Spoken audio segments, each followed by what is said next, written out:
Hello, good morning, dear friends.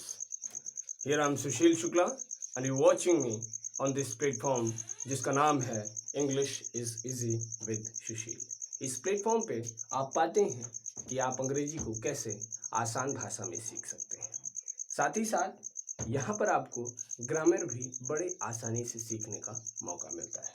सो dear friends, अगर आपने अभी तक इस चैनल को सब्सक्राइब नहीं किया है तो just subscribe this channel and hit the bell icon so that you may get more and more videos. Dear friends, आज के इस सेगमेंट में हम बात करेंगे in today's video lecture we will discuss sequence of tense. Sequence of tense क्या होता है, इसके हमारे स्पोकन और रिटन इंग्लिश में कितने यूजेस हैं, ये सब बातें आज हम इस वीडियो लेक्चर में करेंगे। डियर फ्रेंड्स, आज के बाद सीक्वेंस ऑफ टेंस में होने वाली गलतियों को, उन सारी संभावनाओं को हम ध्वस्त करने जा रहे हैं। आशा करता हूं आप तैयार होंगे और ये भी आशा करता हूं कि आप अंग्रेजी को आसान भाषा में सीख रहे होंगे। डियर फ्रेंड्स, इसमें हम आपको बताएंगे टाइप 1, टाइप 2 और टाइप 3। ये आखिर में है क्या? सीक्वेंस ऑफ टेंस आखिर में है क्या? मैं आपको बता दूं, जैसे आप कभी कभी सेंटेंसेस को लिखते हैं, जैसे मैं एक सेंटेंस लिख रहा हूं, यहाँ पे मैंने लिखा उसने कहा कि वह लखनऊ जा रहा है। अब इस सेंटेंस को हमें इंग्लिश ट्रांसलेट करना हो तो आप कैसे करेंगे?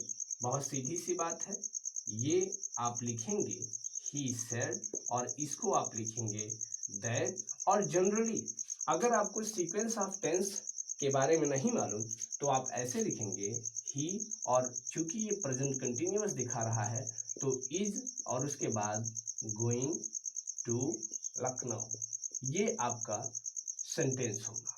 बट रिमेंबर कि this is a wrong sentence. You know why? Because the reason is the first type here of sequence of tense. So that says कि if the principal clause is in past, then subordinate clause is written in past. यदि principal clause past में है तो subordinate clause को भी past में ही लिखा जाता है, भले ही वो present में ही क्यों ना हो। तात्पर्य मेरा कहने का ये है कि ये देखिए, ये प्रिंसिपल क्लाज है, ये सबऑर्डिनेटिंग कंजंक्शन है, ये सबऑर्डिनेट क्लाज है, और ये कह रहा है कि अगर प्रिंसिपल क्लाज, ये वाली क्लाज पास्ट में है, आप देख रहे होंगे सेड लगा हुआ है और यहाँ आप देख रहे होंगे लिखा है कहा, यानी कि ये पास्ट की बात है, गुजरे समय की बात है। तो उसने कहा मीन्स ना वो कह रहा है और ना कहेगा। कह रहा होता तो प्रेजेंट होता और कहेगा तो फ्यूचर होता, लेकिन उसने कहा, इसका तात्पर्य ये है कि ये पास्ट है और ये पास्ट है। तो ये कह रहा कि अगर प्रिंसिपल क्लाज पास्ट है तो सबऑर्डिनेट क्लाज मीन्स ये जो क्लाज है ये अपने आप पास्ट में लिखी जाती है, भले ही ये प्रेजेंट में क्यों ही ना हो। तो तात्पर्य कहने का ये है कि यहाँ जो आपने इज का यूज किया ये गलत है, यहाँ पर आपको वाज का यूज करना पड़ेगा। So this difference, this one is the first type and first rule of the sequence of tense, and that says if the principal clause is in past, in the subordinate clause that is written in past, वो चाहे present में ही क्यों ना हो, हमें उसे past में लिखना पड़ेगा। मैं ऐसे भी लिख सकता हूँ कि वह बोला, या वह कहा, वह बोला कि वह इस प्रश्न को हल कर सकता है, प्रश्न को हल कर सकता है। अब इसे भी आपको अगर लिखना है या अपने डेली कन्वर्सेशन में यूज करना है तो आप इसको ऐसे लिखेंगे ही सेड और आप दैट का यूज करेंगे, फिर उसके बाद वह इस प्रश्न को हल कर सकता है, ये प्रेजेंट में है, हल कर सकता है मतलब he can solve this question, but कि ये भले ही प्रेजेंट में है लेकिन ये पास्ट में है। ये क्या है? ये प्रिंसिपल क्लाज है, ये सबऑर्डिनेट क्लाज है। तो प्रिंसिपल क्लाज पास्ट में है तो सबऑर्डिनेट क्लाज भले ही प्रेजेंट में हो लेकिन उसको हम पास्ट में ही लिखते हैं, क्योंकि ये आपका टाइप 1 है। टाइप 1 में मतलब कहने का ये है कि प्रिंसिपल क्लॉज पास्ट में है तो हमें सबऑर्डिनेट क्लॉज को पास्ट में ही रखना है, भले ही वो प्रेजेंट में हो या फ्यूचर में हो। तो इस प्रश्न को हल कर सकता है, लिखते तो हम कैन, लेकिन आप कैन की पास्ट लाएंगे तो क्या हो जाएगा, ही कुड, ये हो जाएगा he said that he could, और उसके बाद मॉडल वर्ब की first form solve this question. Dear friends, आप समझ रहे होंगे कि आखिर में यहाँ पर क्या कहने की कोशिश की जा रही है, और ये सिर्फ इतना है कि प्रिंसिपल क्लॉज पास्ट में है तो सबऑर्डिनेट क्लॉज पास्ट में हो जाती है। अब स्वाभाविक सी बात है, यदि आप क्लॉज जानते हैं तो उसमें आप जानते हैं clause is a group of words. Clause क्या होती है, ग्रुप ऑफ वर्ड्स होता है। क्लॉज क्या है, क्लॉज एक ग्रुप ऑफ वर्ड्स है, group of words that has a verb and a subject, जिसमें एक वर्ब होती है और एक सब्जेक्ट होता है, बट कंप्लीट मीनिंग नहीं होती है। सेंटेंस क्या होता है, सब्जेक्ट वर्ब ऑब्जेक्ट होता है और एक कंप्लीट सेंस होता है। लेकिन क्लॉज में, क्लॉज क्या है, क्लॉज में सब्जेक्ट वर्ब होता है और ग्रुप ऑफ वर्ड्स होते हैं, but they do not give you the complete meaning. And इसी तरह आप फ्रेज के बारे में जान लें, व्हाट इज फ्रेज, तो phrase is a group of words that does not have, that gives meaning but not a complete sense, जो मीनिंग तो देते हैं पर कंप्लीट सेंस नहीं देते हैं। So dear friends, I think you now know about the first type of the sequence of tense, and you will never make a mistake while writing English, while speaking English. In spoken English also you are not going to make any kind of mistake, because the first rule and the first type of the sequence of tense that says ki if the principal clause is in past, so our subordinate clause also going to be written in past, whether वो किसी भी tense में हो, we will not write, and हम क्या करेंगे, उसके लिए पास्ट का ही यूज़ करेंगे। अब ऐसे बहुत सारे एग्जांपल्स हैं। मैंने देखा कि वो सो रहा है, I saw that he was sleeping. अगर आप ऐसा लिखते हैं कि I saw that he is sleeping, so you are making a mistake, and I think you are not going to make any kind of mistake now, क्योंकि आप जानते हैं कि प्रिंसिपल क्लॉज पास्ट है तो हमें सबऑर्डिनेट क्लॉज को past में ही करना होगा। तो मैंने देखा कि वो सो रहा है, तो I saw that he is sleeping incorrect है। करेक्ट क्या है, I saw that he was sleeping. So dear friends, एक हमने सीख लिया, और इससे रिलेटेड जो भी प्रश्न है वो हम क्रिएट करेंगे और हम उन सारे प्रश्नों के उत्तर लिखेंगे। आगे लिखते हैं हम सेकंड टाइप यानी टाइप 2 में आते हैं, और टाइप 2 कहता है कि यदि सबऑर्डिनेट क्लॉज मीन्स ये वाली क्लॉज जिसको अभी तक हम क्या करते थे, अगर प्रेजेंट में होती थी तो भी हम उसे पास्ट में ले जाते थे। तो ये कह रहा है कि यदि सबऑर्डिनेट क्लॉज जैसे शिक्षक बोला कि धरती गोल है। This is the Hindi sentence, and you have to now translate and you have to use that in your spoken English. So कैसे करेंगे कि सबऑर्डिनेट क्लॉज किसी सार्वभौमिक सत्य डियर फ्रेंड्स, ऐसे सत्य, ऐसी सच्चाई को कहा जाता है जो कल भी वैसे ही था, आज भी वैसे ही है और कल भी वैसे ही रहेगा। अर्थात जिस सत्य में कोई परिवर्तन नहीं होता उसे हम सार्वभौमिक सत्य कहते हैं। जैसे सूरज आग का गोला है, पृथ्वी गोल है, बृहस्पति सबसे बड़ा ग्रह है, जल शीतल है, चीनी जल में घुल जाती है, आदि आदि।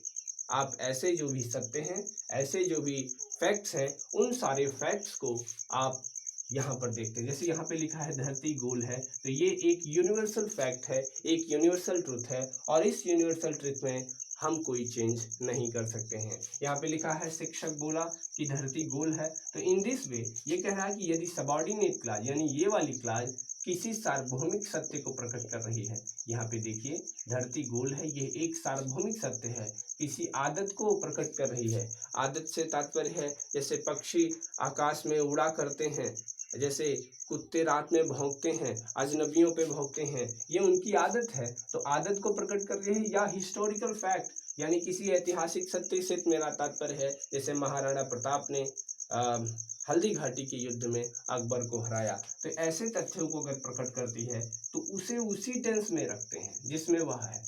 अब देखिए ये प्रेजेंट में है, सिंपल प्रेजेंट में है। नियमानुसार अगर आप टाइप 1 का इसमें यूज करते हैं तो नियमानुसार शिक्षक बोला, बोला पास्ट है तो क्या होना चाहिए था, ये ऐसे होना चाहिए था, द टीचर सेड।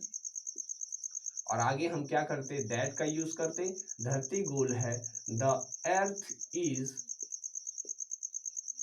सॉरी यहाँ द अर्थ इज राउंड, यहाँ पे ऐसे आप यूज करते हैं और ये बिल्कुल करेक्ट सेंटेंस है। बट रिमेंबर कि अगर आप when you are going to apply the first type in this one, अगर आप इसमें फर्स्ट टाइप को इसमें अप्लाई करने जा रहे हैं तो the sentence would be incorrect. Sentence कैसे गलत हो जाएगा, अगर आप पहले को अप्लाई करेंगे तो ये कहता है कि प्रिंसिपल क्लॉज पास्ट में है और ये देखिए पास्ट में है, बोला यानी ना वो बोल रहा है ना बोलेगा, अर्थात उसने बोला, तो ये पास्ट है।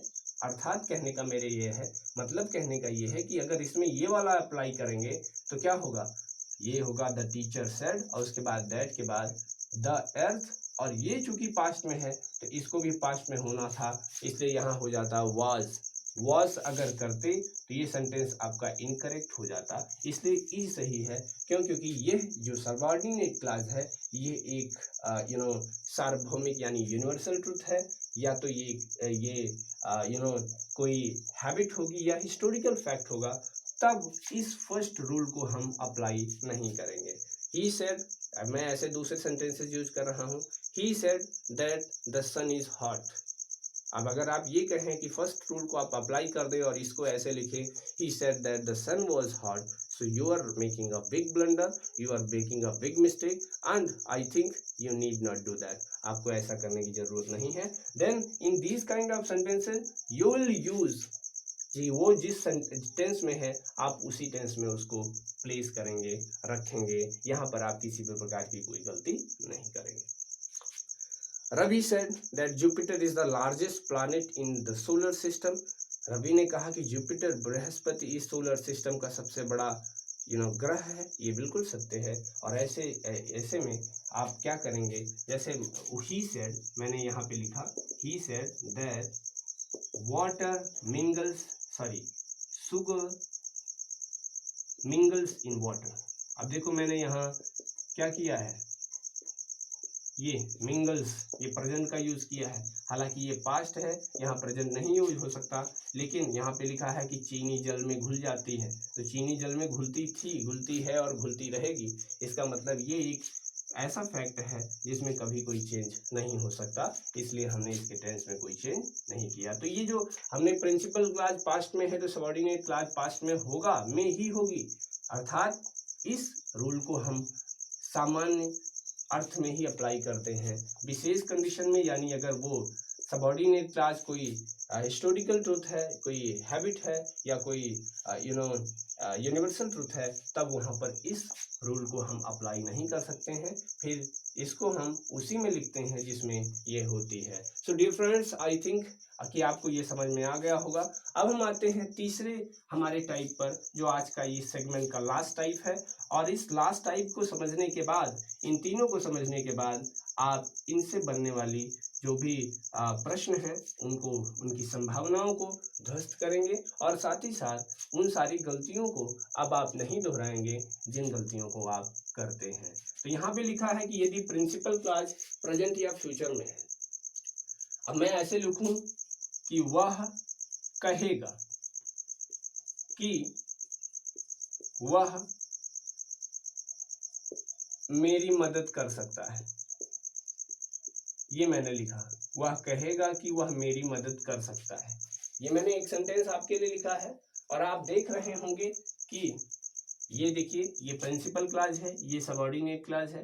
तो क्या करना है, वह कहेगा, ये फ्यूचर है, आप जानते हैं गा गी गे फ्यूचर में ही आते हैं, और ऐसी स्थिति में आप क्या लिखेंगे, ही, और आगे हमने लिखा हिल से, ये आप जानते हैं ये मॉडल वर्ब है। मॉडल वर्ब के साथ V0 यानी वर्ब की फर्स्ट फॉर्म का यूज़ किया जाता है। और मैं फिर आपको बता दूं कि ये एक ऐसा प्लेटफॉर्म है जहां पर आप अंग्रेजी आसान भाषा में सीखते हैं।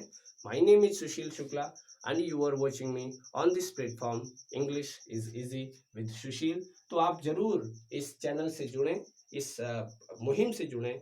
ये मुहिम आपके लिए ही शुरू की गई है। यहाँ पे लिखा है हिल से, हमने लिखा आगे दैट, और वह मेरी मदद कर सकता है। तो आपको अब तो ऐसी कोई कंडीशन है नहीं कि आप इसको या इसको अप्लाई कर रहे हैं, सामान्य सी बात है। और सामान्य सी बात में मैंने लिखा है कि यदि प्रिंसिपल क्लॉज यानी ये वाली क्लॉज प्रेजेंट है या फ्यूचर है, ये देखो ये फ्यूचर है, तो सबऑर्डिनेट क्लॉज पर प्रिंसिपल क्लॉज का प्रभाव नहीं पड़ता। अर्थात फिर ऐसा नहीं है कि ये पास्ट है तो आपको ये पास्ट करना है, या ऐसी कोई कंडीशन है। आपको सिर्फ इतना याद रखना है कि अगर यह प्रेजेंट या फ्यूचर टेंस में है तो ये इस पर इसका कोई असर नहीं होता, बल्कि ये उसी टेंस में इसको लिखा जाता है, बोला जाता है जिसमें ये होता है। अर्थात कहने का मेरे ये है कि अगर ये प्रेजेंट या फ्यूचर है तो फिर ये अपने जिस टेंस में होते हैं उसी टेंस में इनको लिखा जाता है।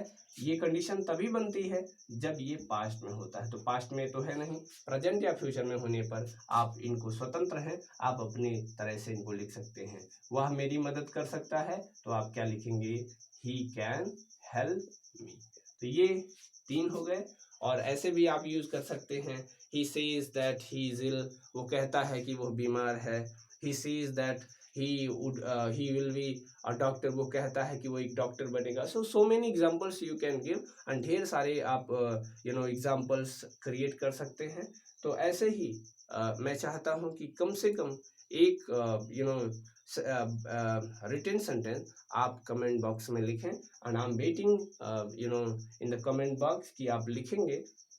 Remember कि this segment is very useful for you, because this segment is the sequence of tense, and you know well that English is easy with Sushil। आप ऐसे ढेर सारे एग्जाम्पल्स क्रिएट करते रहें, ढेर सारी चीज़ों को सीखते रहें, समझते रहें। डियर फ्रेंड्स, आज का ये सेगमेंट आपको कैसा लगा, आज का ये सेशन आपके लिए कैसा रहा, इसको आप ज़रूर लिखें। साथ ही साथ आप डेली मॉर्निंग में वीडियो पाने के लिए आप इस चैनल को ज़रूर सब्सक्राइब करें। लेकिन हाँ, लगे रहें, जुटे रहें। विवेकानंद ने लिखा था कि and nature were one angry front to crush you out, still know my soul, you are divine, march on and on, not right not left but to the goal. लक्ष्य से आप ना भटकें, ना दाएं चलें ना बाएं चलें, बल्कि लक्ष्य की ओर चलते रहें। और लक्ष्य की ओर जो चलता है वह अपनी मंजिल को प्राप्त करता है ना। कि जो सफ़र की शुरुआत करते हैं वो मंजिल को पार करते हैं, जो सफ़र की शुरुआत करते हैं वो मंजिल को पार करते हैं। चलने का हौसला तो रख ऐ मुसाफिर, क्योंकि अच्छे मुसाफिरों को रास्ते भी सलाम करते हैं। So meet you same time same platform tomorrow. हम फिर मिलते हैं इस आशा के साथ कि आप ये सारे वीडियो लेक्चर्स देख रहे होंगे, आप ये सारी चीज़ों को अच्छे से समझ रहे होंगे। और जाते जाते बस इतना ही कि लक्ष्य कोई भी बड़ा नहीं, लक्ष्य कोई भी बड़ा नहीं, हारा वही जो लड़ा नहीं। कल मिलते हैं सेम टाइम सेम प्लेटफॉर्म पे, तब तक के लिए बहुत बहुत नमस्कार, धन्यवाद।